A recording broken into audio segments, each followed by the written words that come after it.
जाम्बवंत द्वारा हनुमान को प्रेरणा। वानरों के समक्ष भयंकर महासागर विशाल लहरों से व्याप्त होकर निरंतर गर्जना कर रहा था। समुद्र तट पर बैठकर वे विचार विमर्श करने लगे।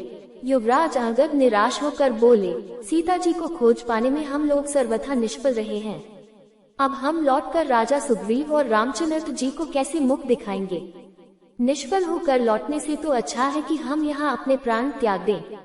इस पर बुद्धिमान हनुमान जी ने कहा, तारानंदन, तुम युद्ध में अपने पिता के समान ही अत्यंत शक्तिशाली हो। अत्यंत बुद्धिमान होते हुए भी तुम इस तरह से निराशा की बातें कर रहे हो, ये तुम्हें शोभा नहीं देता। इस प्रकार से उनका विचार विमर्श चल ही रहा था कि वहाँ पर वृद्धराज संपाति आ पहुँचा।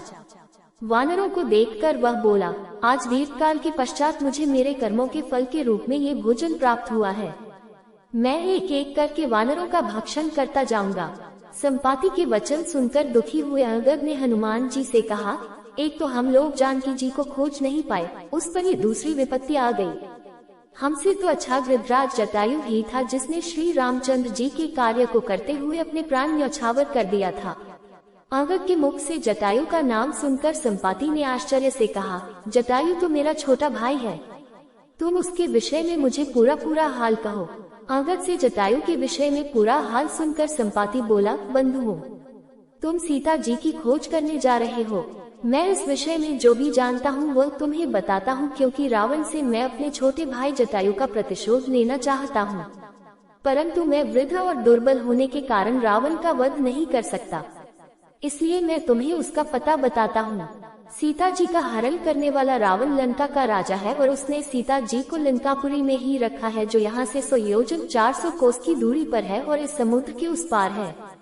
लंकापुरी में बड़े भयंकर सुभद्र पराक्रमी राक्षस रहते हैं। लंकापुरी एक पर्वत के ऊपर स्वर्ण निर्मित नगरी है जिसका निर्माण स्वयं विश्वकर्मा ने किया है।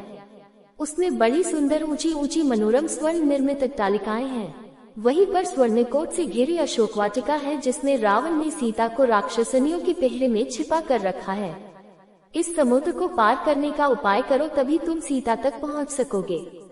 ये कहकर वह वृद्ध मौन हो गया।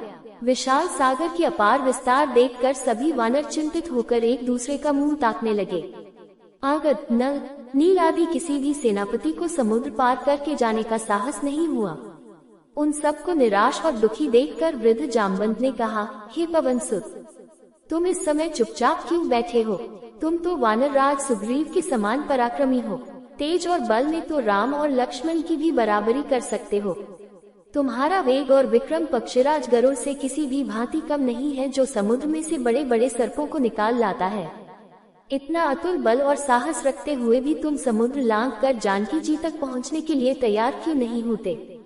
तुम्हें तो समुद्र या लंका में मृत्यु का भी भय नहीं है, क्योंकि तुम्हें देवराज इंद्र से इच्छा मृत्यु का वर प्राप्त है। जब तुम चाहोगे तभी तुम्हारी मृत्यु होगी, अन्यथा नहीं। तुम केशरी के क्षेत्रज्ञ और वायुदेव के औरस पुत्र हो, इसीलिए उन्हीं के सदृश तेजस्वी और अबाध गति वाले हो। हम लोगों में तुम ही सबसे अधिक साहसी और शक्तिशाली हो। इसलिए उठो और इस महासागर को लांघ जाओ। तुम ही इन निराश वानरों की चिंता को दूर कर सकते हो। मैं जानता हूँ इस कार्य को केवल तुम और अंगद दो ही व्यक्ति कर सकते हो, पर अंगद अभी बालक है। यदि वह चूक गया और उसकी मृत्यु हो गई तो सब लोग सुग्रीव पर कलंक लगाएंगे और कहेंगे कि अपने राज्य को निष्कंटक बनाने के लिए उसने अपने भतीजे को मरवा डाला।